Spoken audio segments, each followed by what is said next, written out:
요한계시록 다시 한번 읽고 시작하도록 합시다. 계시록 11장. 자, 이쪽을 한번 좀 보죠. 자, 13절 한 절만 좀 보겠습니다. 좀 시간이 없어서요. 자, 11장 13절입니다. 또 같은 시간에 큰 지진이 일어나서 도성 10분의 1이 무너지니 그 지진으로 죽은 사람이 7,000명이었더라. 남은 사람들은 무서워하며 하늘의 하나님께 영광을 돌리더라. 아멘. 자, 오늘은 여러분들과 함께 이 두 증인에 대한 내용을 한번 마무리해 보도록 애를 써보도록 하겠습니다. 자, 저번 주에 여러분들과 함께 나누었던 말씀을 좀 정리를 하고 오늘 준비한 말씀을 하도록 할 텐데, 저번 주에 이런 이야기를 한번 했었죠. 마지막 때 두 증인은 어떤 사람일까? 몇 가지, 한 5가지 정도 말씀을 드렸습니다. 이 마지막 때는 두 증인도 있을 것이고, 두 증인을 통해서 복음을 받는 사람도 있을 것이고, 또 특별히 하나님께서 이스라엘과 약속했던 많은 사람들이 돌아오기도 하고, 그래서 각자가 역할이 아마 다를 것 같아요.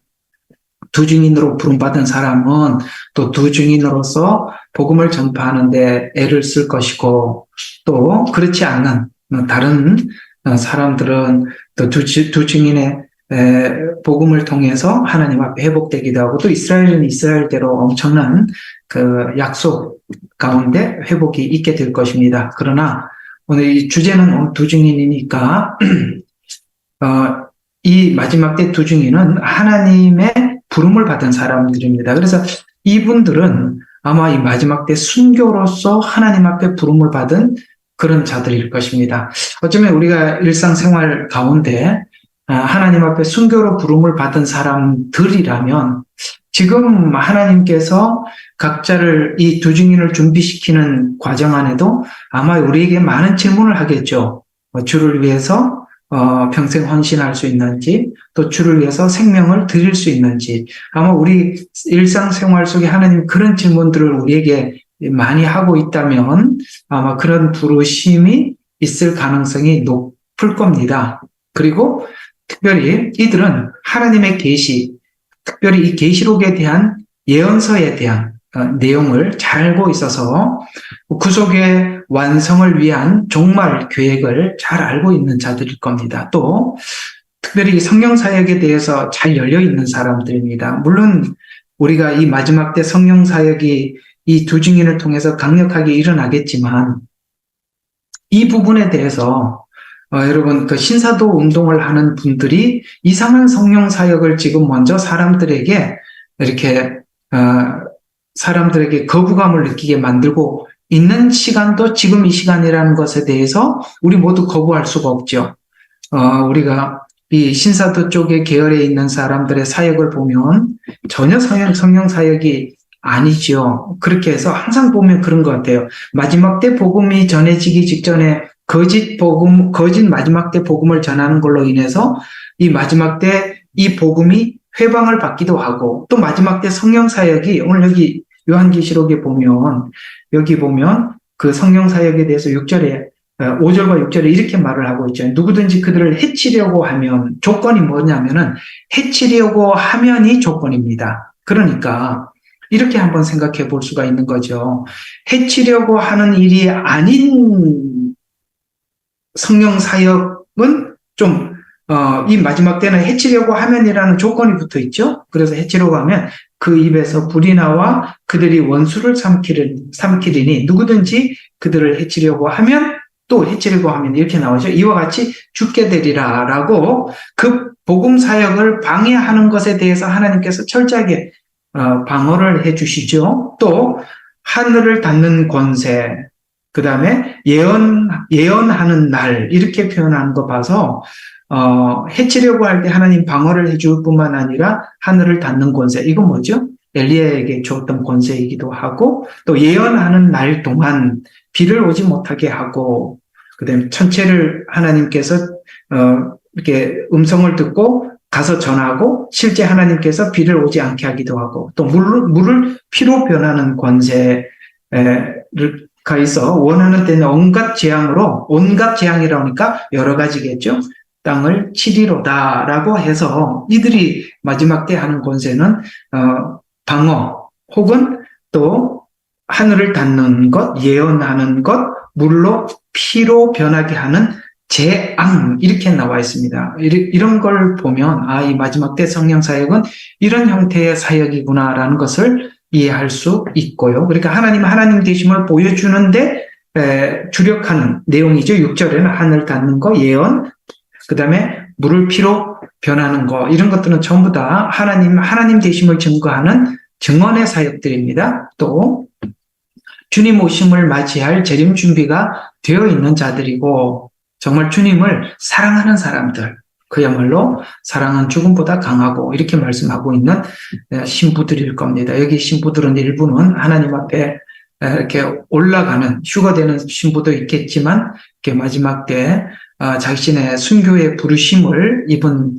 신부들도 있을 것입니다. 또, 이 땅에 주 앞에 서 있다가 주님이 말씀만 하시면 온 세상을 향해서 입을 열어서 예언할 자들이고 그대로 성취될 자들이다라고 저번 주에 말씀을 드렸습니다. 이 목록들을 여러분들이 잘 기억해 두시면 어쩌면 우리가 지금 살아가고 있는 지금 현재 일상 속에서 하나님께서 우리에게 이렇게 훈련을 시키고 계신다면, 이렇게 하나님께서 훈련을 시키고 계신다면 어쩌면 우리가 이 두 증인의 부르심에 있는 그런 증언자로 하나님께서 부르시지 않을까라는 생각이 듭니다. 이건 뭐 개인적인 생각이기도 합니다만은 저는 이번에 많은 분들이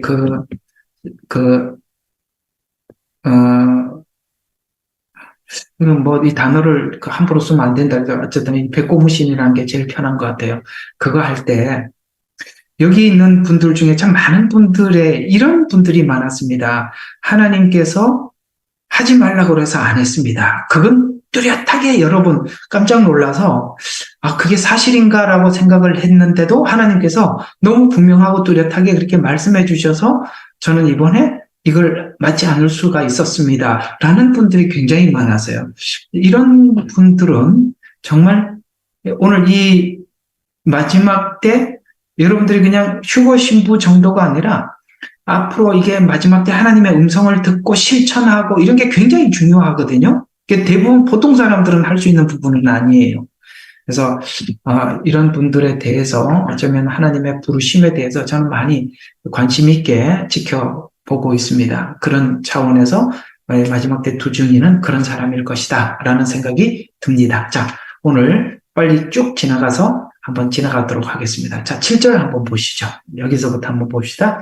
자, 그들이 자기의 증거를 끝마칠 즈음에 끝없이 깊은 구렁에서 올라오는 짐승이 그들과 전쟁하여 그들을 이기고 또 죽이더라. 자, 이제 여기 보면 이제 두 증인이 증언을 마칠 즈음에, 그러면은 이제 전 3년 반이 지나서 후 3년 반 들어가기 그 직전 상황입니다. 분명히 요 시간이에요. 자, 그래서 증언을 마칠 즈음에 뭐가 올라옵니까? 짐승이 올라오죠. 자, 그래서 무정갱, 음부, 낙원, 천국, 이건 이제 전에 한번 이 영적 공간에 대해서 한번 말씀드린 적이 있어요. 저희 교회에서 아마 한 것 같습니다. 어쨌든 계속 좀 지나가 보도록 하죠. 오늘은 두 증인에 좀 초점을 맞춰보도록 하겠습니다. 자, 근데 여기 보면 바다에서 올라오는 짐승입니다. 이 짐승은 바로 바다에서 올라오는 짐승인데, 이걸 이제 태흠이라는 그 원어로 번역되어 있는데, 이건 이제 바다는 옛부터 그 어떤 무적행, 사단이 존재하는 곳, 이렇게 구약에서는 바다라는 이름이 원어로는 태음이라고 나와 있고, 태음은 이들의 인식 속에는 무적행 속에 갇혀있는 어떤 사단이 갇혀있는 공간, 이런 생각을 했었거든요. 그가 이제 거기서 올라온다라고 말씀을 하고 있는데, 여러분, 이 후 3년 반이 되면 두 군데서 짐승이 올라오게 되죠. 하나는 첫째 짐승, 하나는 바다에서 올라오는 짐승을 첫째 짐승이라고 표현하고, 그 다음에 땅에서 올라오는 짐승을 둘째 짐승이다, 이렇게 설명을 하고 있습니다. 기억을 잘 해주셔야 돼요. 첫 번째 짐승은 어디서 올라왔다고요? 바다에서. 두 번째 짐승은 땅에서 올라왔다, 이렇게 이야기를 하고 있습니다. 그런데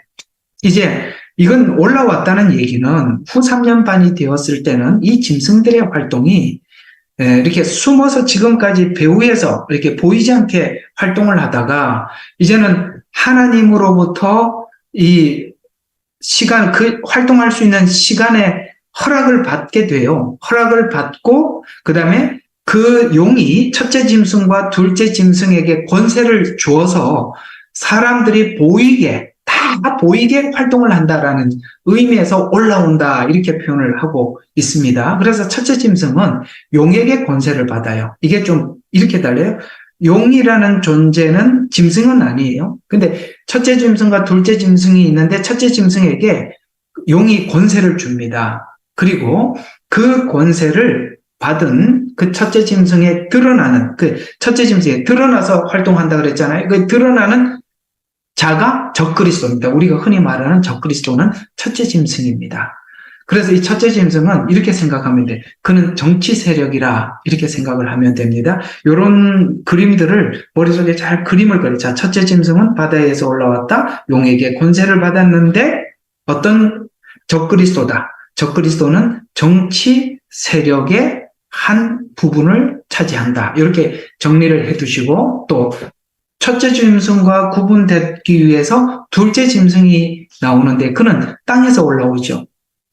근데 이 땅에서 올라온 둘째 짐승은 첫째 짐승은 용에게 권세를 받지만 둘째 짐승은 첫째 짐승에게 권한을 받아요. 이게 달라요. 자, 그림이 쭉 그려지시죠? 그래서 땅에서 올라오는 짐승은 첫째 짐승에게 권한을 받아서 쉽게 말해서 땅에 거하는 사람들을 미혹을 해서 표를 받게 하기도 하고 또 짐승에게 경배하기도 합니다. 그러면 표를 받는다라는 것은 경제고, 그 다음에 짐승에게 경배한다는 것은 종교죠. 그러니까 이 둘째 짐승은 경제, 종교, 이 두 분야에서 활동하는 짐승을 둘째 짐승이라고 성경은 이야기를 하고 있고, 첫째 짐승은 정치 세력이라. 그래서 구분을 쫙 이제 그림이 딱 구분이 되시죠? 첫째 짐승은 정치 세력, 그 다음에 둘째 짐승은 종교, 경제. 그래서 종교는 다원주의를 지향하고 앞으로 이 둘째 짐승에 속한 이들은 종교를 관할하다 보니까 종교 재판을 하게 되죠. 마치 예수님께서 종교 재판으로 십자가에 못 박히게 되듯이 이 마지막 때 교회는 이 둘째 짐승으로 인해서 고난을 받게 되는데, 문제는 같은 종교라는 이름을 가지고 나온다는 것입니다. 종교라는 이름을 가지고 나오는 어떤 세력. 그러면 우리는 이 종교다원주의에 앞장서 있는 어떤 세력들이겠구나라고 우리는 이해하게 되죠. 또 경제적인 부분에서 활동을 하게 되어서 표를 하게 하고, 그다음에 매매를 못하게 하는 일을 하는 자가 바로 둘째 짐승에 속하는 자다라고 그렇게 이해를 하면 되겠습니다. 자, 그러면은 첫째 짐승과 둘째 짐승을 다 종합해 보면 정치, 경제, 그다음에 종교, 사회, 문화, 이 모든 영역에서 활동하게 되더라. 이들은 모두가 하나님의 허락하에 후 3년반 활동하게 되고, 그 다음에 그 하나님의 허락하에서 용이 첫째와 둘째 짐승에게 권한을 주더라. 이 구조 딱 그림이 그려지시죠? 기본적으로 이런 것들은 다 알고 지나가야 하는 것입니다. 그래서 첫째 짐승과 둘째 짐승은 7년기 중간기에 올라와서 드러나게 활동하게 되고, 요한계시록 13장 1절과 8절에 보면 전 3년 반 1260일이 끝나고 한일의 절반이 되면 무저갱에서 짐승이 올라오고, 그리고 저 그리스도의 정체가 이제 드러나서 일하는 후 3년 반 42달이라고 계시록은 표현하고 있는데 42달이 시작되었음을 알리게 됩니다. 이 시기는 선지자들의 이제 그 증언, 경고를 들을 수 있는 기회가 후 3년 반에는 끝난 상태가 된단 말이죠. 이 경고를 들을 수 있는 기회가 끝나고 이제는 두 증인은 순교를 하게 되고, 이제는 후 3년 반에는 천사가 직접 전하는 복음, 영원한 복음, 이렇게 저번에 한번 말씀을 많이 드렸었습니다. 그렇게 이해를 하면 되겠습니다. 자, 그래서 11장은 이제 두 증인이 주인공이고, 이제 12장은 중간이에요. 근데 13장에서는 두 짐승이 하나님께 권세를 받아서 활동하는 기간인데 여기에 어떤 이야기가 없냐면 성도들에 관한 이야기가 없다는 게 특징입니다. 여기는 두 증인, 뒤에는 두 짐승. 그럼 성도들에 대한 이야기가 없어요.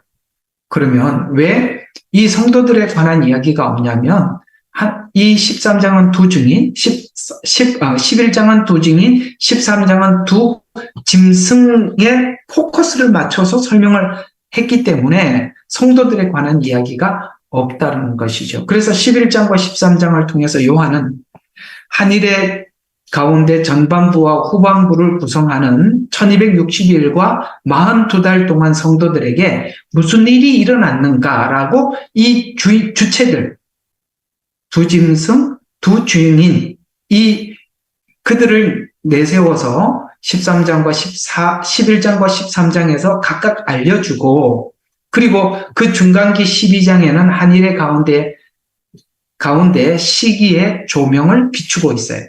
그리고 이제 또 8절에 넘어가서 이렇게 계속 이어지고 있습니다. 그리하여 그들의 죽은 몸들이 큰 도성의 길거리에 놓이리니 그곳은 영적으로 이렇게 표현하는 것은 어떤 분위기를 설명을 하고 있어요. 영적 분위기를 소돔, 이집트, 그 다음에 십자가에 못 박히신 곳. 이것이 의미하는 것이 무엇인가? 저번 주에 이제 했으니까 빨리 좀 지나가 볼게요. 두 증인의 시체가 있는 큰 성이 어디인지를 바르게 해석하기 위해서 이 기초를 여기서 설명을 해주고 있는데 계시록에서는 큰 성을 계속 바빌론이라고 밝히고 있고 그 바빌론의 주인공이 음녀라고 성경은 계속 말해왔었죠. 그래서 11장에서는 큰 성이 바벨론에 대해서 이렇게 설명을 하고 있는데 영적으로 말하면은 바로 소돔과 같다. 자, 그러면 이 소돔이 의미하는 것은 뭐냐? 바로 성적 타락, 행음하는 도시라는 것입니다. 여러분, 지금 우리가 이제 그 동성애법이 그 다음에 여기저기 나라들마다 통과가 되고 있고 그 통과되고 난 이후에 이 동성애로 인해서 나타나는 뭐 여러 가지 상황들이 여기저기 이렇게 펼쳐지고 있지요. 그것이 좀 어떤 곳은 좀 심하기도 하고 어떤 곳은 좀 약하기도 하고 국가들마다 좀 다르기도 하고 좀 그런 게 있습니다. 우리 호주 안에서도 어떤 주는 통과가 되고 어떤 주는 아직도 보류 중이고 있습니다. 그러나 이미 통과된 그 지역은 점점 이 부분이 활성화되고 더 적극적으로 하겠죠. 오늘 우리 둘째 손주가 이제 초등학교 이제 1학년 곧 들어가요. 그런데 조금 전에 저보고 그러는 거예요. 할아버지, 자기 친구가 말하는데 남자하고 남자도 결혼할 수 있대요. 깜짝 놀랐습니다. 벌써 초등학교도 이제 1학년짜리가 그렇게 이야기를 하더라는 거예요. 학교에서. 그래서 친구가 그런 말을 해서 자기는 그게 아니라고 막 가서 이야기를 했대요. 그래서 너 말 잘했다. 그리고 할아버지, 이제 제가 조금 전에 이렇게 좀 설명을 해줬습니다.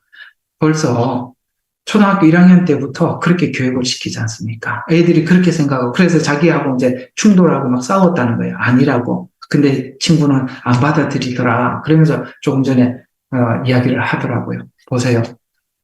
이 전 세계적으로 어떤 도시나 국가마다 이 성적으로 타락한 수준이 어떤 곳은 좀 더 깊고 어떤 곳은 좀 약하기도 하고 그럴 것입니다. 그것이 복음 안에서 기도하고 또 기독교인들이 그걸 막아내는 곳과 그것을 막지 않고 허용한 곳에서는 그렇게 서로가 많이 다를 수밖에 없어요. 그래서 소돔이라고 이렇게 표현하고 있는 것은 이 두 증인이 앞으로 복음을 전할 때 이런 곳에서 복음을 전하게 되면 그 충돌이 굉장히 강력하게 될 것이고 그래서 아까 그들을 이 복음을 전하는 일에 대해서 이들이 막 해치려고 한다라고 5절에 말했잖아요. 누구든지 그들을 해치려고 하면 이라고 이야기할 때 이 해친다는 이 복음과 그 다음에 이 동성연애법 이런 것들이 이제 충돌을 하는 거지요. 차별금지법까지 통과가 되고 나면 더 이상 우리가 복음을 전하려고 할 때 어떻게 되겠습니까? 이건 차별금지법에 차별된 어떤 이야기를 하는 것이 되어서 굉장히 많이 제재를 받게 되겠죠. 바로 이런 부분들이 있죠. 그래서 성경은 그렇게 우리에게 이야기하기를 우리 크리스찬들이 이런 법들에 대해서 우리가 반대할 줄도 알아야 되고, 왜냐하면 전 세계가 똑같이 움직이긴 하겠지만, 그러나 성경이 이렇게 소돔이라고 이렇게 표현한 거, 소돔은 한 성이잖아요. 한 도시, 좀 지금으로도 국가라고도 표현할 수도 있겠죠. 그래서 그것이 소돔과 같은 나라를 만드느냐 안 만드느냐는 또 우리가 얼마만큼 기도하면서 이 부분에 대해서 반대하고 그런 것들이 저는 필요하다고 생각합니다. 그런 부분들에 대해서 부름을 받은 사람들은 또 그 일을 하도록 우리가 함께 돕기도 하고 기도를 해줘야 되는 것이 맞다고 생각합니다. 왜? 소돔이라고도 하며라고 이야기를 했기 때문에 그렇습니다. 전 세계가 소돔과 같이 되겠지만 특별히 그런 부분들이 창고라는 것이 또 다르기 때문에 그렇습니다. 또 영적으로 하면 애굽이라고 표현한 이 애굽이라는 말의 뜻은 뭐냐면 풍요를 지향하는 도시라는 국가. 애굽이 그렇지 않습니까? 애굽 성경에는 나올 때는 항상 풍요. 왜냐하면 나일강을 기준으로 해서 그들이 풍요를 누렸었기 때문에 그 애굽이라는 그 강대국이 자리매김할 수 있었던 것이거든요. 그런데 풍요를 미끼로 어떤 부분에 대해서 기독교인들에게 방해가 되고 장애가 되는 거냐면 바로 이 부분입니다. 풍요를 약점 삼아서 그 이스라엘 백성들이 하나님께서 예배하라고 나가라고 했다라고 그렇게 했을 때 계속 바로가 여러분 10번 재앙이 내릴 때마다 계속 이렇게 거절하는 거 기억하십니까? 예배하러 가지 마라. 조금만 가라. 타협해라. 멀리 가지 말고 여기서 예배하면 안 되냐? 이렇게 얘기했었죠. 바로 이런 거죠. 예배하지 마라. 기도하지 마라. 여러분 똑같이 그 이스라엘 백성들이 바벨론의 포로로 잡혀갔을 때 예배하지 마라. 우상에게 경배해라. 황금우상, 그 느부갓네살 왕이 만들어 놓은 우상에게 경배해라. 다니엘에게는 기도하지 마라. 여러분 이 마지막이 되면 될수록 지금 이런 예배하지 못하도록 혹은 기도하지 못하도록 이런 부분들에 대해서 타협을 요구하기도 하고 멀리 가지 말고 여기서 예배해라. 예배 방법을 바꿔라. 이런 부분들에 엄청난 도전을 받게 될 것입니다. 따라서 우리가 마지막 때 우리가 지향해야 될 부분은 뭐냐면은 정말 예배자로 살아가야 합니다. 예배를 통해서 하나님의 말씀을 공급을 받아야 하고 예배를 통해서 여러분들이 가야 할 방향을 봐야 하고 예배를 통해서 세상을 이길 힘을 우리가 얻어야 되는 것이죠. 그래서 이 마지막 때 정말 여러분들이 내놓지 말아야 될 것은 무엇이냐면 바로 예배를 타협하지 말라는 것이죠. 기도를 타협하지 말라는 것, 이 두 가지 굉장히 중요한 우리 자신을 지킬 수 있는 힘임을 꼭 기억하셔서 이렇게 나가시면 되겠습니다. 성경이 이래 주는 교훈들 잘 기억하셔야 돼요. 소돔, 뭐라고요? 성적 타락. 두 번째, 애굽, 풍요를 중심으로 한 예배, 예배의 타협. 이렇게 생각을 하면 되겠습니다. 또 이런 주께서 십자가에 못 박히신 곳 이렇게 표현하고 있습니다. 이곳은 우리가 잘 알고 있는 이스라엘의 예루살렘을 의미하는 것입니다. 이곳은 바로 유대인들이 예수님을 십자가에 못 박은 곳으로 두 증인이 예수님과 같이 십자가의 길을 따라서 순교의 길을 갈 것이다 라는 의미를 우리에게 암시해 주고 있는 것이죠. 주님, 그래서 그래서 이 두 증인의 시체가 있는 곳은 예루살렘 성이라고 이렇게 표현을 하고 있어서 이 모든 것들을 다 조합해서 이렇게 다 해보면 그러니까 예루살렘, 소돔, 그 다음에 애굽 이렇게 얘기했으니까 이 죽음이 예루살렘에서부터 먼저 시작되고 될 것임을 우리에게 말씀해주고 있는 것이에요. 자, 요한계시록 18장 2절과 3절에 보면 그가 큰 음성으로 외쳐 말하기를 큰 바벨론이 무너졌도다 무너졌도다 마귀들의 거처. 그래서 하나님께서 지금까지 숨겨져 있던 그 베일을 다 들추어서 우리에게 무너지고 난 이후에 그 속에 실제는 그 속에 어떤 공간이었는지를 마귀들의 거처다라고 표현을 하면서 아까 여러분들에게 말씀드렸던 첫 번째 짐승, 둘째 짐승, 용 이런 것들이 모여있는 하나의 거처였다라고 말을 하고 그렇다면 이게 마귀들의 거처였다면 이 마지막 때에 있을 정치, 경제, 사회, 문화, 이 모든 영역을 누가 구상을 했다는 거예요? 사단이 구상을 했고, 첫째 짐승과 둘째 짐승이 실제 그곳에서 직접 나가서 그것을 활동을 해서 이렇게 바벨론이라는 한 시스템을, 적그리스도 체제를 만들었었다라고 말씀하고 있는 거예요. 그래서 우리가 세상이 좋아져 가는 것이 아니라 세상이 지금 이들이 만들어 놓은 거짓 속에서 이렇게 체계화되어 가고 만들어져 가고 있다는 시각에서 우리는 음모론자가 아니라 성경을 아는 자로서 세상을 다시 조명해서 보는 것입니다. 성경을 모르는 사람들이야 세상이 더 안전하고 평안하고 이런 시스템을 갖추어 가고 있다라고 생각을 하겠지만 우리는 세상을 그런 관점에서 보고 있지 않지 않습니까? 분명히 말하고 있죠. 마귀들의 거처가 되었고 온갖 더러운 영의 소굴이요. 여기는 다른 말로 영의 더러운 영 이렇게 표현하고 있는 것은 귀신을 의미할 때 우리에게 그런 언어를 썼었습니다. 여기는 지금 그 다음에 첫째, 둘째 짐승, 귀신들의 처소, 그리고 더럽고 가증한 새의 소굴이다. 이는 모든 민족들이 새의 소굴이라고 표현하고 있는 이 새는 레위기에 보면 부정한 짐승을 얘기를 할 때 그 부정한 새를 의미하는 것입니다. 그래서 이는 모든 민족들이라고 표현을 해서 이 바벨론 시스템에 모든 민족들이 다 참여를 했구나. 이런 걸 또 우리가 이해할 수가 있고요. 그녀의 음행으로 인한 진노의 포도주로 취한 까닭에 땅의 왕들이 그녀와 더불어 음행하였고 그녀와 더불어 음행했다는 것은 종교를 의미하고, 아까 첫째 짐승과 둘째 짐승을 말씀드렸던 것을 잘 생각해 봐요.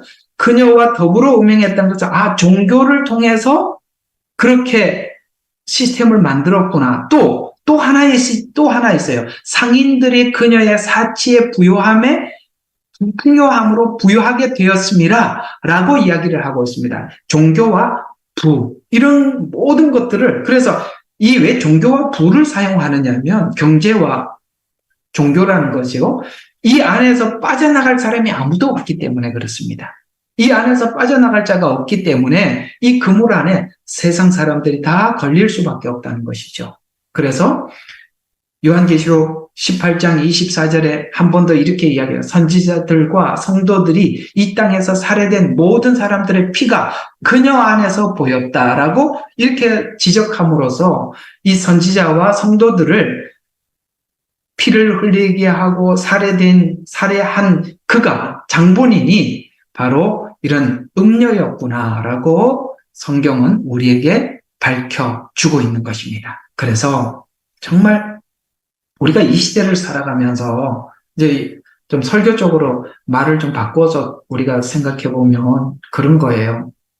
경제도 그렇고 사회도 그렇고 문화도 그렇고 종교도 그렇습니다. 그 모든 것들에 대해서 우리가 하나님의 말씀을 정말 잘 조명을 보아야 하고, 그 조명을 해보고 아니면 우리가 냉정하게 돌아설 줄 아는, 성경과 모든 것을 이렇게 성경을 투영해서 세상을 볼 줄 아는 이런 시각을 우리가 지금 이 시대에 가지는 그런 영적인 깊어지는 안목이 지금 이 시대에는 어느 때보다 필요한 시간이라고 보여집니다. 자, 그녀 안에서 보였느니라. 자, 큰 성을 주께서 십자가에 못 박히신 곳이라고 표현하는 이유를 생각해 보면 11장의 공간적 배경은 성전과 제단과 성전 바깥들에 있는 이스라엘 거룩한 성에서부터 처음 이 요한계시록 11장 1절에서부터 이렇게 이야기했죠. 내가 지팡이 같은 갈대를 주며 그 천사가 서서 말하기를 일어나서 하나님의 성전과 제단과 그 안에서 경배하는 자들을 측량하라라고 처음부터 11장은 이렇게 출발을 했었죠. 이 공간적 배경은 성전, 제단, 성전 바깥에 있는 이스라엘의 거룩한 성에서부터 시작했고 순교도 여기서부터 시작했다라고 시작점을 분명히 못을 받고 있어. 공간적으로 못을 받고 있고, 시간적인 배경으로 보면 이 마지막 한 일의 후 3년 반의 중간이다라고 이렇게 시작했죠. 공간은 어디? 예루살렘. 그 다음에 시간적으로는 후 3년 반에 들어가는 그 지점. 이렇게 설명하셨어요. 이 부분이 왜 중요하냐면, 요 지점에 와서 지금 두 증인도 순교를 하고 3일 반 후에 부활을 하거든요. 예수님께서 십자가에 죽으시고 3일 후에 부활한 것처럼요. 똑같은 의미의 부활을 여기다 집어넣고 있기 때문에 요 시간과 공간적 배경을 이해하는 것은 중요합니다. 왜? 오늘은 이 부활을 정리를 해야 하기 때문에 그렇습니다. 죽음이야. 이 두 증인에게, 짐승에게 죽임을 당하지만 이 부활은 우리 부활과 굉장히 연관을 가지고 있기 때문에 그렇습니다. 그래서 고린도전서 15장에 있는 이 부활이 어떤 의미인지 오늘 이 두 증인의 부활과 연결을 시켜보면 이게 다 이렇게 풀어져요.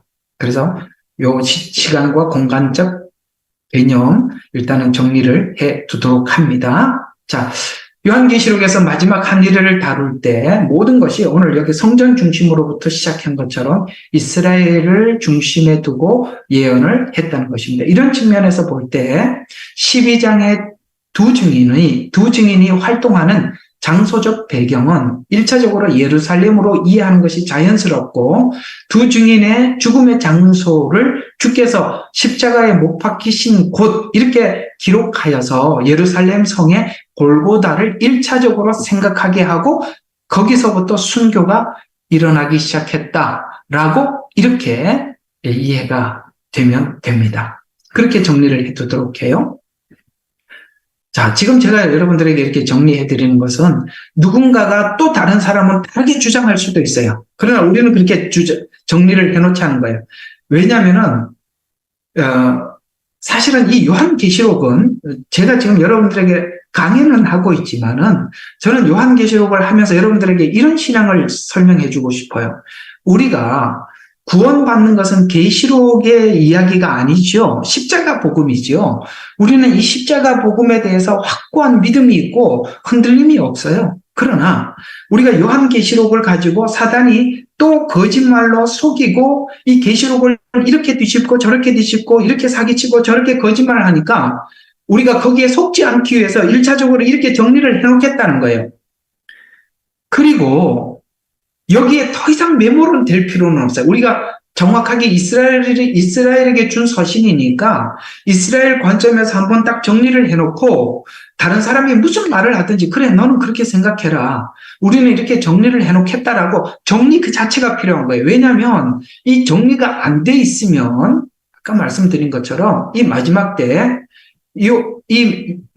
종말론을 가지고 얼마나 사람들을 헷갈리게 만듭니까? 거기에 우리가 휘둘리지 않기 위해서 정리를 해두는 거예요. 그러나 이 일은 앞으로 일어날 것이고 일어나는 과정 속에 우리는 주님께서 우리에게 구원을 주셨던 그 십자가 복음에 대한 믿음이 조금도 흔들림도 없고 확고해요. 더 이상 사실 이거는 우리가 이후에 일어날 일들이기 때문에 우리가 한번 아는 것으로 족하다 이 말입니다. 그래서 정리를 해두자는 거예요. 여기에서 나는 이렇게 생각하지 않는데요. 저는 이렇게 생각 안 합니다. 그런 얘기 더 이상 하지 마세요. 아시겠죠? 자, 그래서 두 증인은 무적에게서 올라오는 짐승에게 죽임을 당하는 1차적으로 예루살렘에서 일어나고 주께서 못 박히신 곳이기 때문에 그렇습니다. 이 일이 예루살렘뿐만 아니라 소돔, 그 다음에 애굽, 을 언급하는 이유는 영적 분위기가 소돔이나 애국과 같은 분위기로 차별금지법, 동성애법, 애국과 같은 삶의 풍요로 핍박하거나 유혹이 심해서 두 증인이 순교할 만큼 치열한 충돌이 일어날 것이다. 이렇게 우리에게 말씀하고 있는 것입니다. 그래서 우리가 이 마지막 때 복음을 전하는 우리들은 이 엄청난 충돌을 우리는 예측하고 있어야 하는 것입니다. 여러분 그런 얘기 좀 들으셨죠? 차별금지법이 통과된 어떤 도시에 목사님이 설교를 했는데 그걸로 인해서 법원에 가게 되고 벌금을 물게 되고 경고 조치를 받게 되고 이런 얘기 우리가 심심찮게 올라오지 않습니까? 그거는 지금 초창기 단계고요. 이것이 이제 심해지면 여기 보니까 이들의 입을 막기 위해서 이들을 해치려고 직접 그 자리에서 해치려고 할 만큼 이제 치열해져 간다라는 것에 대해서 분명합니다. 그래서 치열해질 때 이 말을 누구나 언제나 어디서나 함부로 다 할 수가 없기 때문에 지금 여러분들이 이 말을 들을 수 있을 때 분명한 메시지를 듣고 분명한 신앙으로 가지고 계셔야 된다는 것이죠. 왜요? 나중에는 이 말 한마디 하기도 어려운 날이 올 수 있기 때문에 그렇다 이 말입니다. 따라서 영적 분위기로 설명하는 이유로 정리할 수 있는 것은 두 증인이 두 사람이 아니라 여러 군데서 이런 죽음을 당하는 걸 봐서 두 사람이 아니고 여러 사람임을 예표하고 있습니다. 어떤 이단은 이 사람들이 두 사람이라고 주장하는 것은 이단일 확률이 굉장히 높습니다. 왜요? 자기 이단 교주가 두 증인이라고 말을 했거든요. 그러니 두 사람이라고 주장을 해야 될 거 아닙니까? 여러 사람이라고 얘기를 하면 안 되잖아요. 그래서 이 두 사람이라고 고집하는 사람들은 정말 제가 볼 때는 이상해요. 왜냐하면 성경 전체가 그렇게 정황을 설명하고 있지 않는데 왜 둘이라고 끝까지 이렇게 고집하는지 그거는 굉장히 여러 가지로 우리는 그들의 말의 신빙성에 대한 그 의문을 가질 수밖에 없는 것입니다.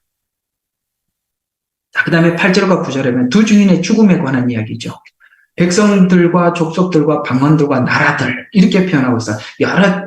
여러 나라를 지구 곳곳을 이야기하는 것이잖아요. 두 증인의 시체를 봅니다. 그래서 실제 둘이 아니라는 얘기입니다. 이들은 무덤에 매장되지 못한 채 썩어서 새와 짐승의 먹이가 되게 할 정도로 내버려뒀었어요. 여러분 이게 구약에서부터 나오는 이 이야기는 매장되지 못하는 것은 수치와 저주를 받은 것으로 그 당시에 여겨졌거든요. 그래서 또 이 두 증인은 땅에 사는 사람들에게 정말 괴롭힘을 줬던 사람들인데 아합이 엘리야에게 이스라엘을 괴롭히는 자여 너냐 이렇게 말을 했던 것처럼 이 두 증인의 증거는 양심을 불편하게 하기도 하고 죄를 지을 때마다 늘 거스리는 말을 하고 엘리야가 아합에게 항상 그런 사람이었어요. 그리고 그런 것처럼 증인이 증거할 때마다 재앙을 받아 괴로웠죠. 그렇게 증언을 하면 거부하니까 하늘을 닫고 3년 반 동안 비를 오지 못하게 탁 닫아버렸어요. 그러니까 괴롭죠. 그래서 그들이 얼마나 이 전 3년 반에 두 증인에게 괴롭힘을 당했으면 죽음을 축하하고 예물을 서로 교환할 만큼 만족했겠습니까? 이해가 가시죠?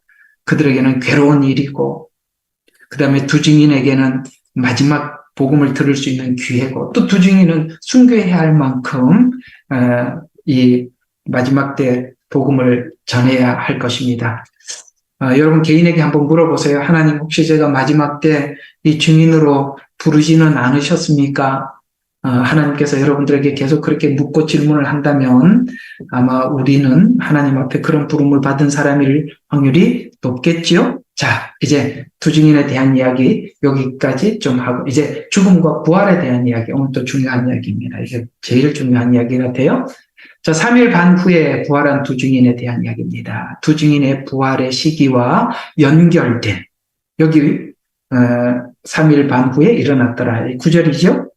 자, 요 말씀과 연결된 다른 곳의 성경 구절이 바로 여기에 있습니다. 고린도전서 15장으로 가보도록 하겠습니다. 고린도전서 15장에 보면은 자, 한번 그쪽으로 성경을 펴보십시오. 15장.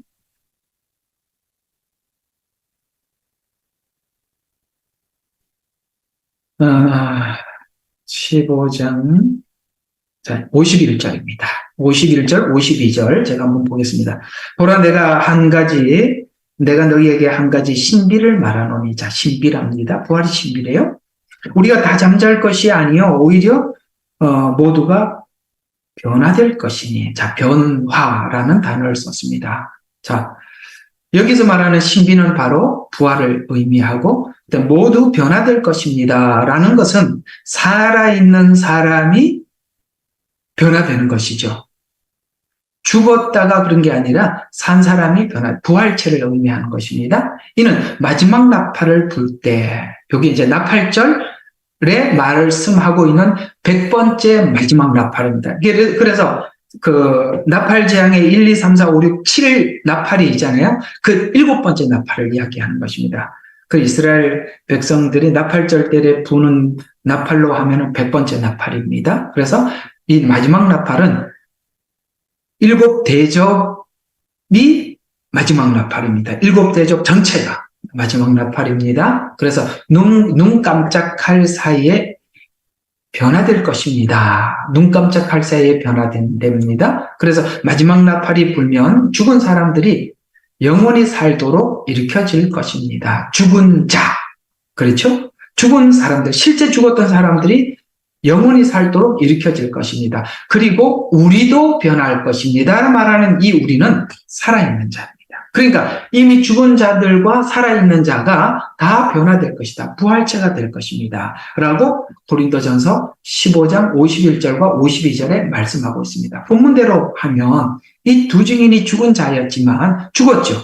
아까 짐승에게 죽은 자였지만 산 자로 부활되었습니다. 그래서 두 증인이 먼저 일어나고 지금 살아있는 사람들도 변화될 것입니다. 요게 휴거로 변화를 설명해 주고 있어요. 변화될 것입니다. 휴거로 설명해 주고 있어요. 자, 이게 고린도전서 15장의 부활을 한 번 더 이 변화, 곧 휴거를 설명하는 내용이 데살로니가전서 4장입니다. 그래서 이렇게 되어 있어요. 고린도전서 15장에 있는 이 부활의 내용과 그 다음에 데살로니가전서 4장에 있는 4장 16절과 17절에 있는 이 휴거에 대한 이야기가 이렇게 접목이 돼요. 자, 제가 지금 읽어드리려고 하는 이 성경은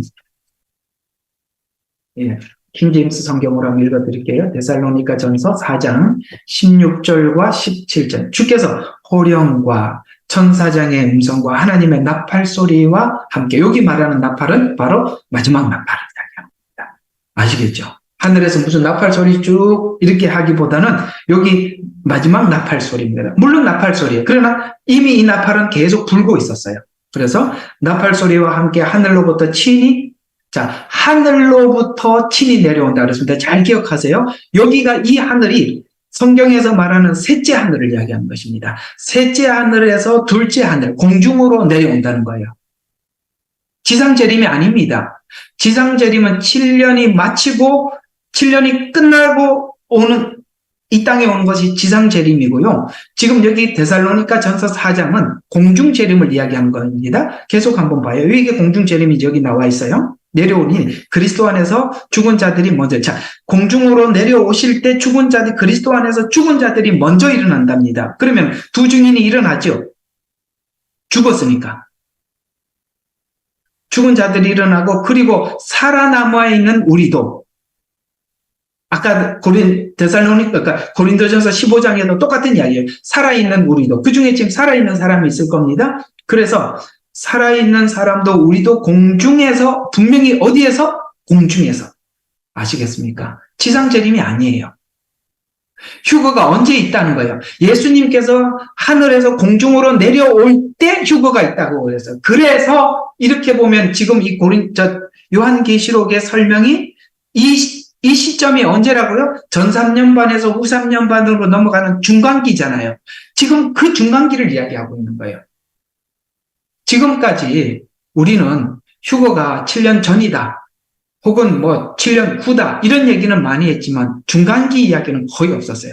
중간기 이야기가 없는 이유가 있습니다. 왜냐하면 지금까지는 대체 신학으로 계속 요한계시록을 해석했기 때문에 분명히 성경은 중간기 휴거를 말하고 있는데 대체 신학은 이스라엘이 빠진 상태니까 14만 4천도 이스라엘로 보지 않고 두 증인도 이스라엘과 유대인으로 보지 않고 그냥 이스라엘 이방인 교회로 봤고 다 교회로 봤기 때문에 이 말이 눈에 들어올 수가 없는 거예요. 쉽게 말해서 중간기 휴거는 두 증인이 정확하게 해석이 돼야 되고 14만 4천도 이스라엘로 해석이 되어져야, 그래야 이 이 내용이 중간기라는 것을 알 수가 있어요. 그래서 한번 여기서 우리 아무도 거부할 수 없는 이야기잖아요. 다시 한번 데살로니가 전서 4장 16절과 17절을 읽어드리겠습니다. 이건 제가 조금 전에는, 이게, 17절 후반부를 읽어드리고요. 그들과 함께 구름 속으로 끌려 올라가. 이게 끌려 올라가는 게 이게 휴거잖아요. 끌려 올라가서 올라가려니 올라간다. 지상에 오는 게 아니에요. 올라가는 겁니다. 그리하여 우리가 영원히 주와 함께 있으리라. 영원이라는 말은 아까 고린도전서에도 나왔습니다. 그렇죠? 영원이라고 분명히 말해요. 그래서 이들은 이제 천년 왕국에 들어갈 거예요. 근데 이 천년 왕국에는 들어가지만은 이 천년 왕국에는 여기 끌려 올라가고 죽은 자들이 휴거하고, 부활하고, 그 다음에 산자들은 휴거하는 이 사람들은 어떤 구원이냐면, 자, 다시 쭉 고린도전서 15장으로 다시 가요. 자, 여기 아주 중요한, 굉장히 중요한 신비. 그래서 내가 신비를 말하노니 이렇게 설명한 거거든요. 그러면, 자, 이 부활체에 대해서, 부활한 몸에 대해서 여러 가지 이 부활에 대한 이야기가 있어요. 왜냐면은 이런 말이 있어요. 자, 어디 보면은,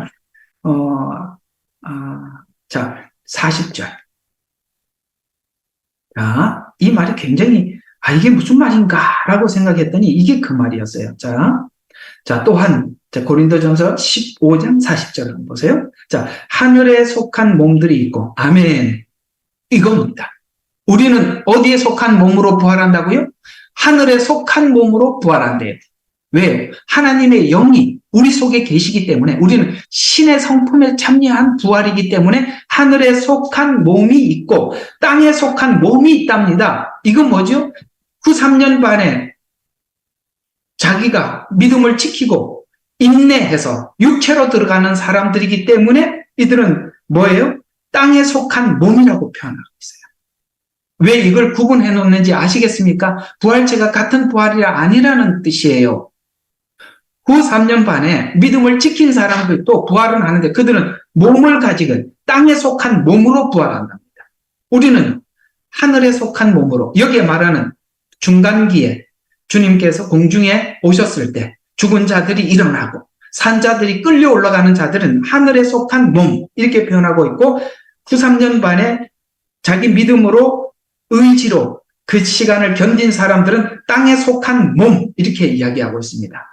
그리고 하늘에 속한 영광이 다르고 우리는 어때요? 하늘에 속한 영광에 속하지요. 그들은 또 뭡니까? 땅에 속한 영광도 다르니라. 40절이 이게 도대체 무슨 말이냐? 이렇게 풀리는 거예요. 고린도전서 14장. 야, 근데 이걸 사람들이 상급으로 자꾸 표현하는데 지금 부활된 몸을 이야기하는 겁니다. 부활체를 이야기하는 거예요. 상급 이야기가 아니지 않습니까? 이게. 지금 고린도전서 15장 자체가 전부 다 부활에 관한 내용이니까. 이제 이거 굉장히 중요한 거니까요. 자, 제가 메시아닉 성경이 있어요. 메시아닉들이 쓰는 단어로 쓰는 그 메시아닉. 여러분 그 브레드 TV에서 제가 구입해갖고 가지고 와서 좀 전에 킹제임스를 읽어드렸고 메시아닉 성경으로 다시 한번 데살로니가 전서 4장 16절과 17절 한번 읽어드려볼게요. 주께서 큰 소리와 천사장의 소리와 하나님의 나팔과 함께 친히 하늘에서 내려오실 때 공중 재림이에요. 먼저 메시아와 연합하여 죽은 사람들이 일어나고 이건 무슨 말이에요?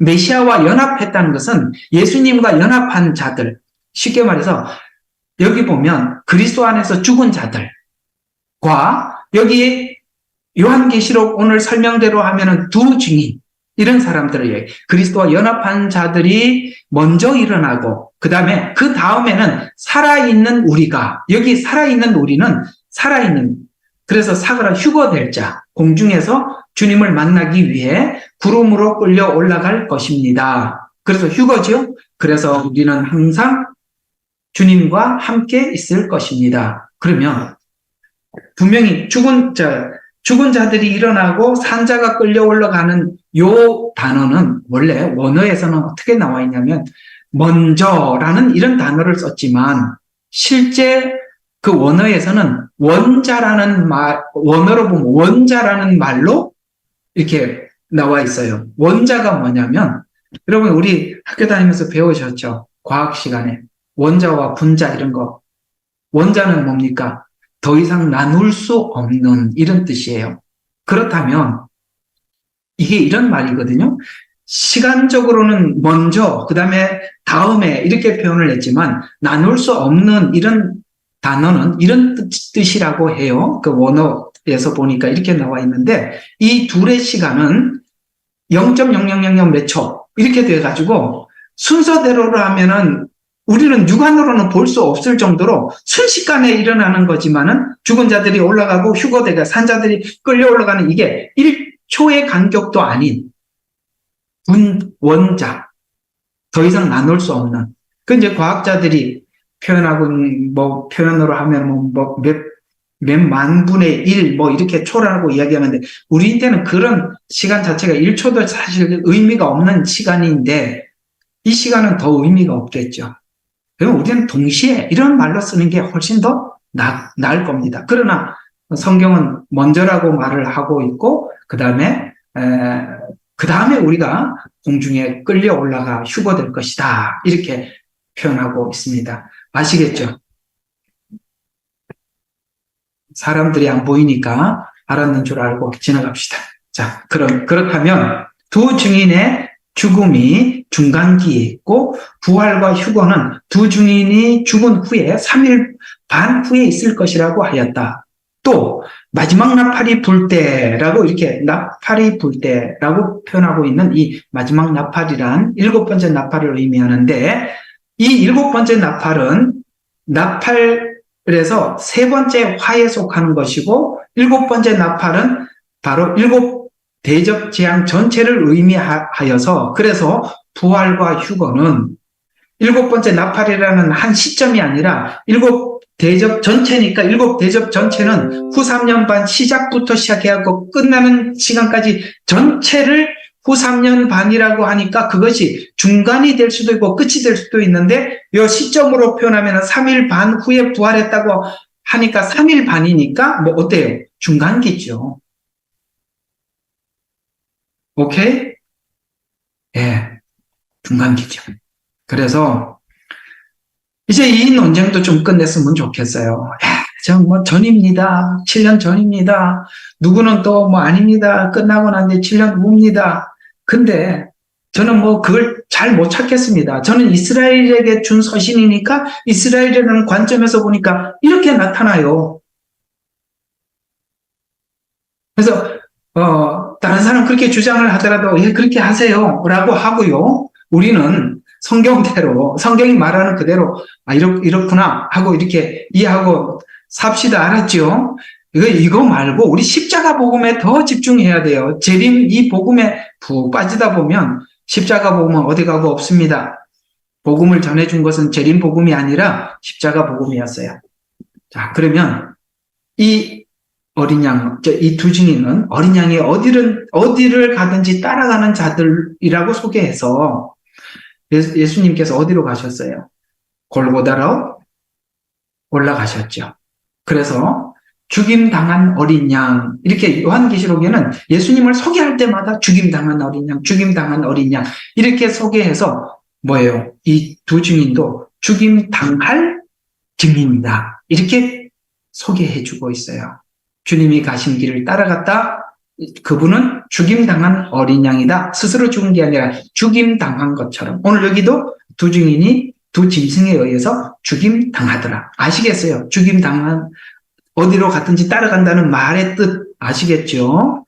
같이 그렇게 연결이 되는 것입니다. 자, 그리고 다시 요한계시록으로 가보셔서 자, 11장 11절에 그들이 부활할 때 이런 일이 있었다고 합니다. 11장 11절 사흘 반 후에 하나님께서 온 그 생명의 영 이렇게 표현하고 있습니다. 그러니까 생명의 영이 그에게로 들어가니 그들이 자기 발로 서더라.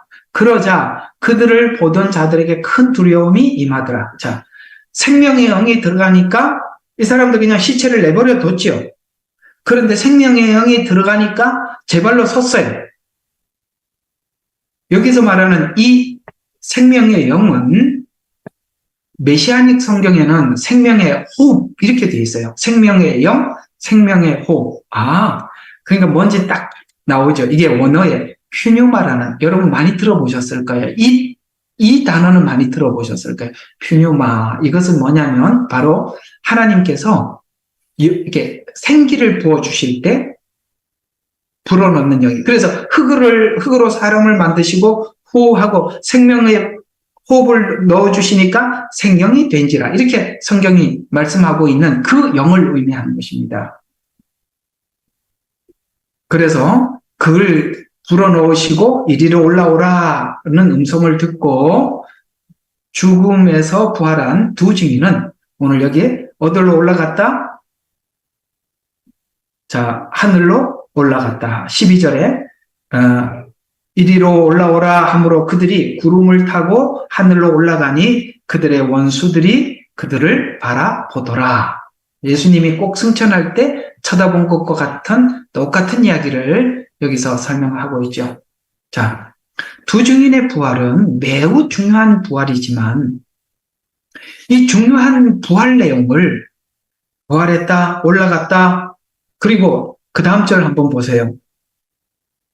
또 같은 시간에 지진이 일어나서 다른 상황을 설명하고 있거든요.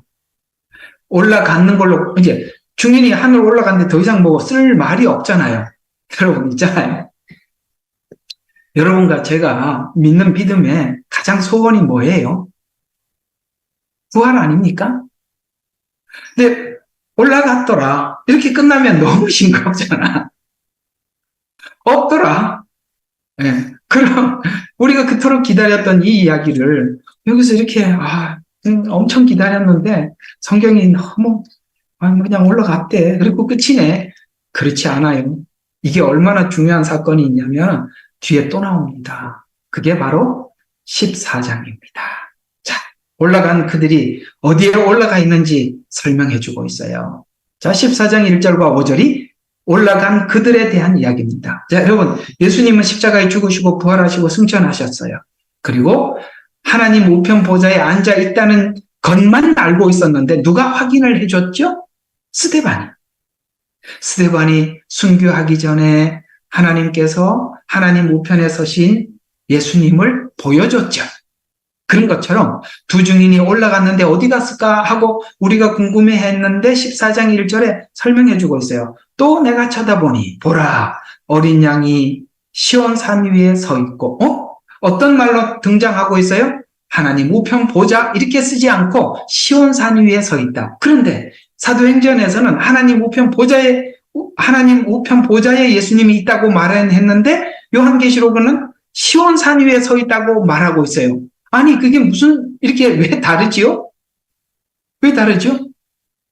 이 시온산은 이스라엘에게 수도 없이 시온산 이렇게 약속을 했기 때문에 이스라엘 사람들이 알아듣는 언어로 시온산이라고 쓴 거예요.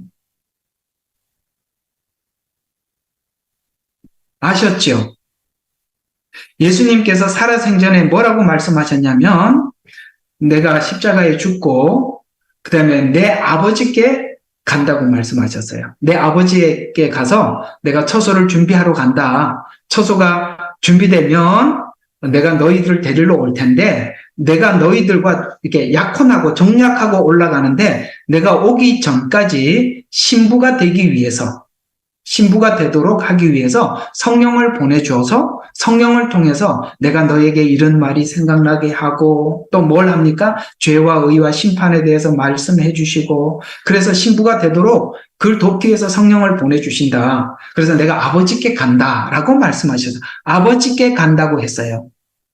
그래서 스데반은 하나님 우편 보좌에 앉은 걸 보여요. 아버지께 간다고 했으니까. 그런데 지금 요한계시록은 유대인들에게 이 예언이 성취되었습니다라는 걸 알려야 되기 때문에 아버지 우편에 앉아 계시는 것으로 설명하지 않고 지금까지 구약 선지자들에게 수도 없이 약속한 것이 시온산이니까 시온산이라는 단어를 그대로 써서 설명하는 거예요. 이 서신이 지금 누가 누구에게 보내는 서신이라는 것을 시온산이라는 단어를 쓰는 걸 보고 알게 되겠죠. 그런데요, 시온산 위에 서 있는데 두 증인 이렇게 표현하지 않고 14만 4천 명이 이렇게 표현하고 있어요. 신기하죠? 아까 두 증인이 올라갔어요. 그런데 여기 14만 4천이라고 표현하고 있고 시온산이라고 쓰고 있어요. 왜 이런 단어를 썼을까요? 전부 다 구약의 예언 때문에 그런 거예요. 왜? 요한계시록도 구약에 있는 선지서의 한 권이기 때문에 그렇습니다. 이미 구약에서 수도 없이 약속을 했고 여기 계시록은 그 약속을 성취한 것이기 때문에 이 단어를 써야 그들이 알아듣지 않아요. 우리는 그들의 언어를 우리가 들을 수 있어야 돼요. 하나님과 그들의 언어를. 그래서 14만 4천이 있는, 자, 저는 여러분들에게 14만 4천은 유대인 중에 두 증인 중에 한 증인이라고 말씀드렸습니다. 14만 4천은 지금까지 계속 순교했던 하나님을 증언하기 위해서 순교한 자들이고 그 다음에 두 증인이 그 숫자를 채운다고 말씀을 드렸죠. 저번 시간에 2시간에 걸쳐서 계속 이야기를 해왔었습니다. 그래서 14만 4천이 서 있다라는 다른 말은 여기 11장에 있는 휴거에서 올라갔더라 아버지께로 이리로 올라오라 그래서 올라간 그들이 두 증인 혹은 14만 4천 같은 의미에서 서 있는데 이마에는 그의 아버지의 이름이 쓰여 있다라고 말을 해서 이 이야기는 어디에서 또 등장하죠? 계시록 7장에 등장했잖아요. 7장에서 14만 4천에게 인을 쳤죠. 하나님의 인을 쳤지요. 자, 그러면 한번 이렇게 봐요. 7장에 있는 인을 친 사람들은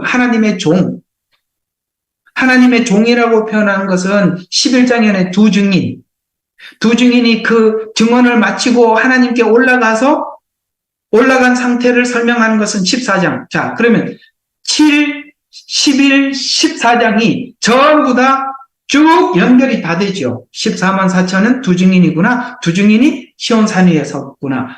어린 양이 서 있는 곳에 서 있는 것을 봐서 예수님이 간 그곳에 갔구나. 어디든지 따라간다고 했는데 죽음도 따라갔고 어디예요? 하나님 우편 보좌에 앉는 곳까지 갔구나. 맞지요? 성경이 정확하게 그렇게 말을 했잖아요. 어린 양이 가는 곳 따라갔다고. 죽는 데도 따라갔고 부활한 그 지점까지 따라갔다. 이렇게 우리에게 말씀해 주고 있잖아요. 그래 이마에 아버지 이름이 쓰였더라라고 표현하는 것은 이미 어디에서 7장에서 인을 쳤던 사건을 통해서 14만 4천에게 인을 쳤던 사건을 통해서 우리에게 말해주고 있어요. 이렇게 연결이 된 겁니다.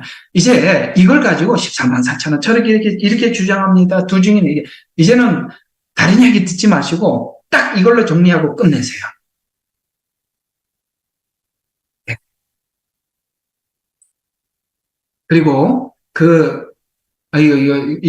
하다 보니까 생각이 나는데 제가 이렇게 꼭 설교를 하다 보면 오늘은 그런 분이 안 계시네요. 안 계시는데 꼭 설교를 하면은 이 얘기를 하면은 또 자기는 자기 말도 이렇게 써서 올리고 또 요 말하면 이렇게 절대 그러지 마세요.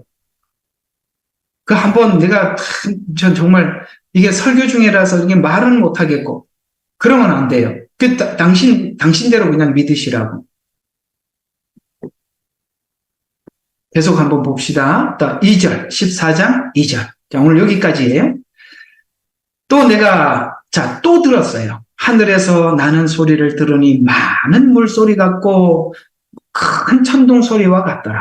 또 내가 하프 타는 자들의 하프 소리도 들었노라. 야, 여러분 지금 물소리 같고 천둥 소리 같고 하프 소리 이건 뭡니까? 근데 이게 뭔지 3절에 뭐라고 이야기하고 있냐면 그들이 보좌 앞과 네 짐승과 장로들 앞에 섰어요.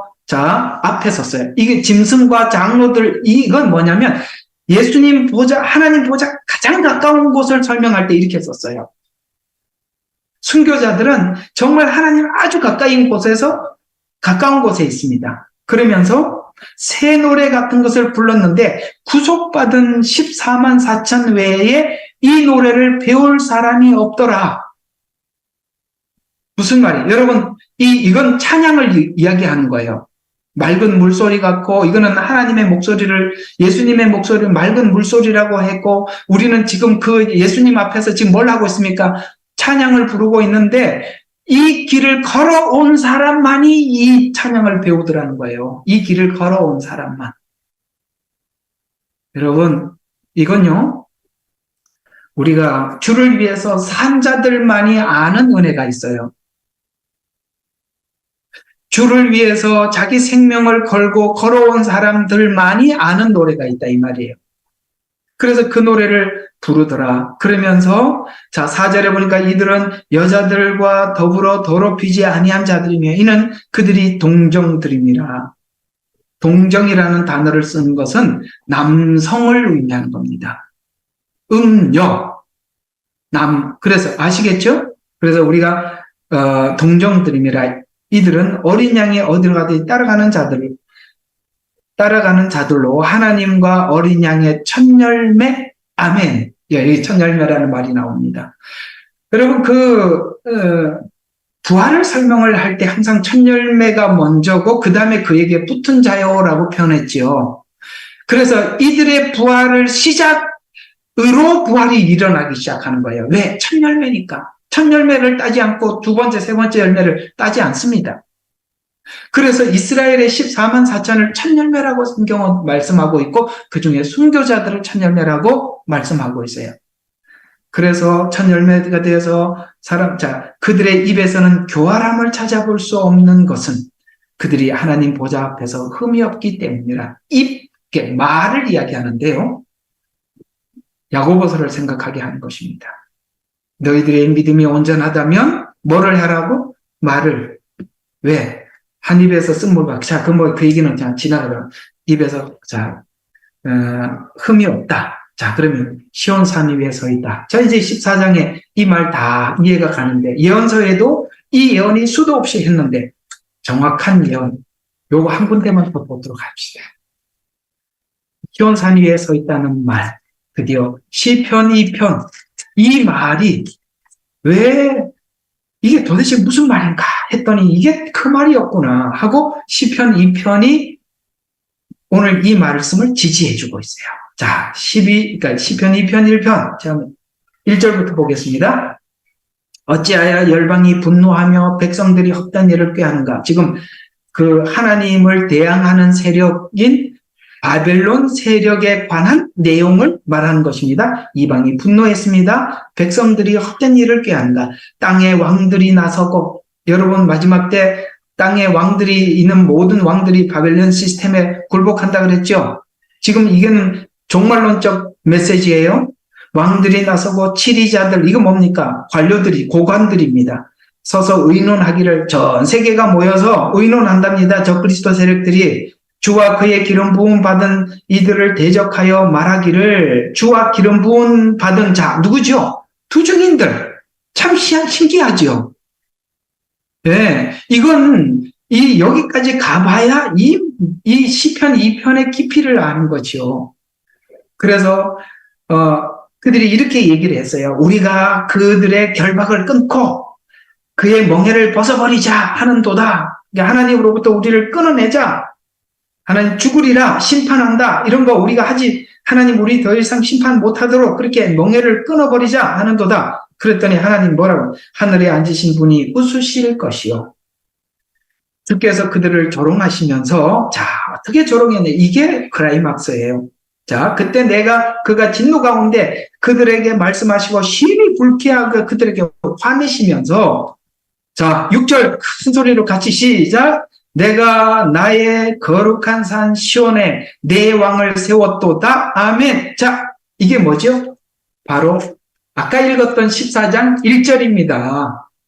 시온산 위에 섰고, 근데 예수님만 선 게 아니라 예수님 그 십자가 복음으로 인해서 그와 함께 14만 4천이 섰더라. 그들이 그 앞에서 찬양을 부르더라. 이 말이에요. 그게 그러니까 시편 2편에 있는 예언은 요한계시록 14장에서 그 예언이 성취됐다고 말해주고 있는 거예요. 그러니까 그들에게 화내시면서 말하기를 나의 왕을 시온산에 세웠다라는 이 말은, 여러분 예수님께서 거기까지 가서 우리를 데리고 갈 수 있었던 것은 무엇 때문에 그게 가능했죠? 십자가에서 우리를 대속했기 때문에 가능한 일이에요. 그러니까 그들이 하나님을 대적하고 우리가 멍에를 끊고 결박을 끊어버리자 했더니 하나님은 벌써 예수님을 보내서 다 구원하시고 아들을 시온산 위에 탁 세웠는데 아들만 산 게 아니라 14만까지 4천까지 다 데리고 갔어요. 이게 요한복음에 보면은 아버지여 감사하나이다. 아버지께서 태초에 우리에게 영화를 주셨던 영화를 내게 회복시켜 주시고 내가 이들을 데리고 한 아버지 앞으로 갈 테니까 그 영화를 내게 회복시켜 주시고 이들에게도 회복시켜 주세요. 이게 지금 요한복음의 예수님 기도 아닙니까? 그래서 14장에 가보니까 성취되었다라고 말하고 있잖아요. 그래서 지금 하나님의 대답은 시편 2편 6편의 대답은 내가 나의 거룩한 산 시온에서 내 왕을 세웠다라고 시온이라고 표현하고 있단 말이에요. 그러니까 여기 시온이라고 표현하는 거예요. 아시겠죠? 그러면서 내가 칭령을 선포하리라. 주께서 내게 말씀하시기를 너는 내 아들이라. 오늘 내가 너를 낳았도다. 내게 구하라. 그리하면 내가 너에게 이방의 내 유업으로 맨 끝에 소유를 주기. 무슨 말이냐면 아들이 그 앞에 섰어요. 여러분 예수님이 이 땅에 다시 오시는 것은 왜 오신다 그랬어요? 내가 너에게 줄 상이 있어. 우리는 상을 주기 위해서 주님이 오시는 거예요. 그래서 여기 뭐라고 유업으로 이방을 내 유업으로 땅의 맨 끝을 내 소유로 주리라. 여러분 천년 왕국이 되면 각자가 수고한 대로 상급을 받게 되고 그 다음에 거기 지역에 다스리는 분봉왕으로 그게 문화 비유잖아요. 문화 비유잖아요.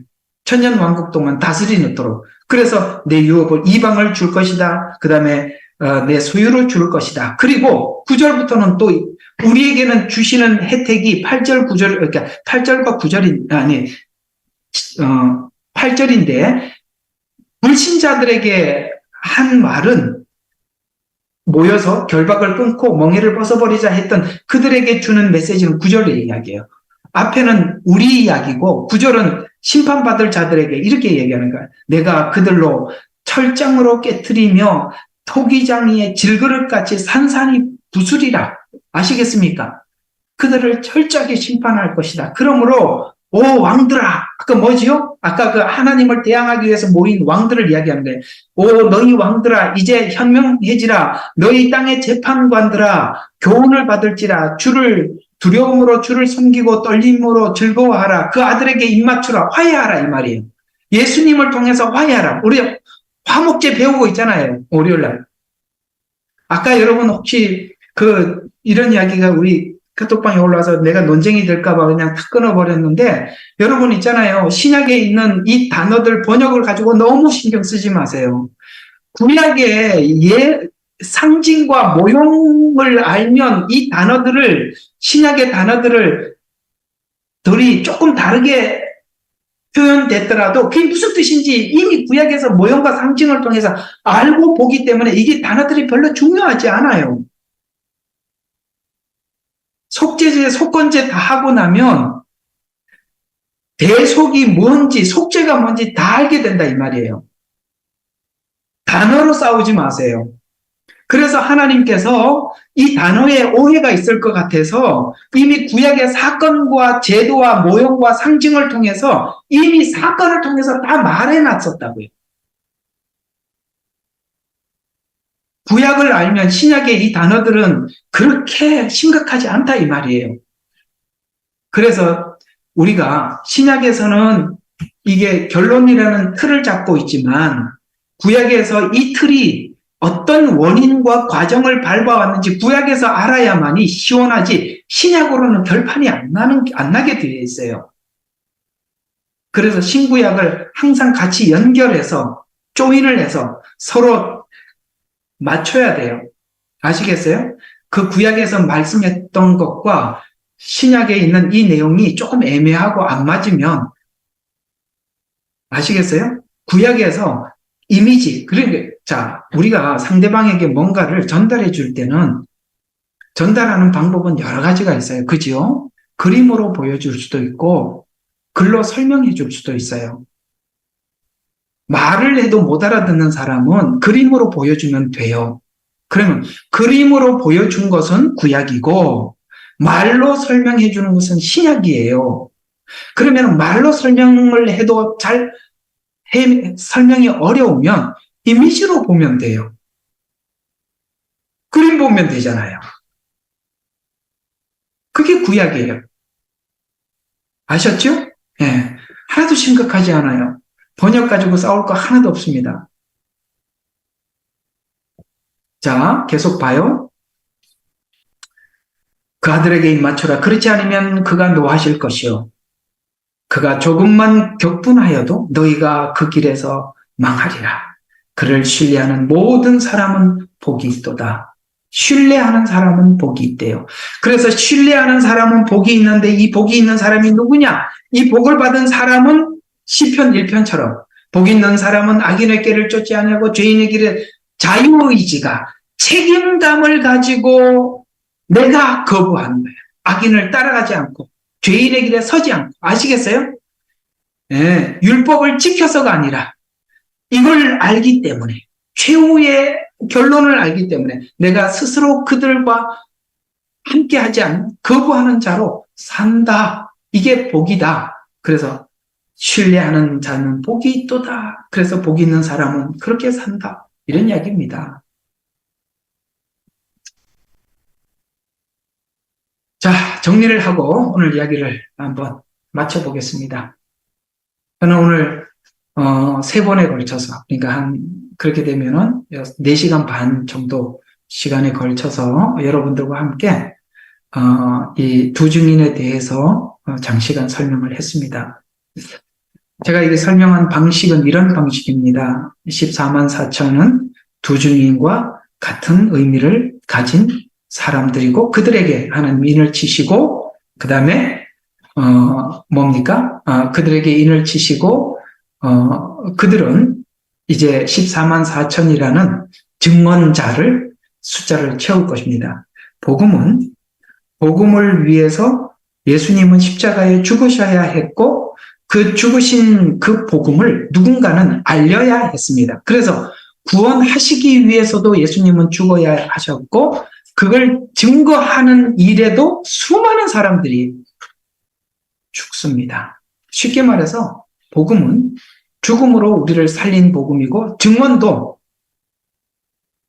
그들이 죽어야 할 만큼 증언을 했습니다. 사도들 여러분 아시다시피 11사도가 다 순교를 하고 요한만이 순교하지 않는 사도로 우리는 알고 있지요. 이럴 만큼 마지막 때도 이 두 증인을 통해서 사도들이 증거한 것처럼 증거하게 될 것입니다.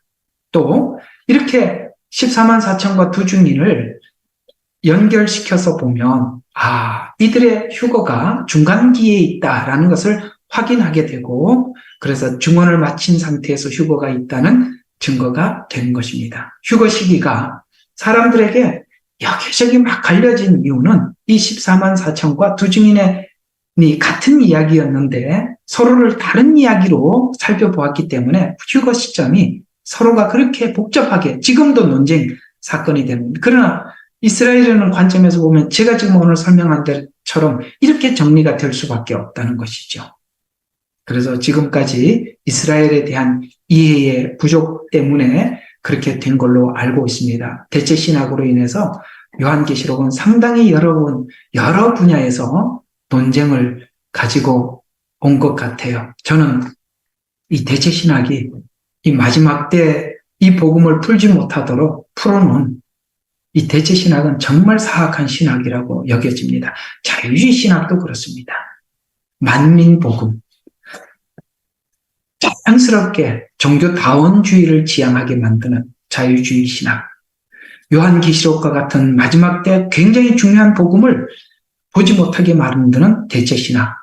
그 원조를 보면 이 원조들은 전부 다 가톨릭이나 이런 데서 나왔다는 걸 알 수 있습니다. 가톨릭이 어떤 존재인지 아시죠?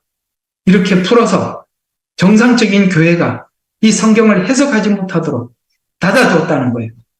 우리는 그걸 활짝 열어서 정확하게 이해를 하고 보아야 하는 것입니다. 더 이상 이 부분에 대해서 토를 달지 마시고 저는 제 주장이 그렇습니다. 제가 오늘 여러분들에게 말씀하신 이 내용으로 정리를 뚜렷하게 하는 것으로 결론을 내리도록 하겠습니다. 기도하고 마치겠습니다. 하나님 고맙습니다. 감사합니다.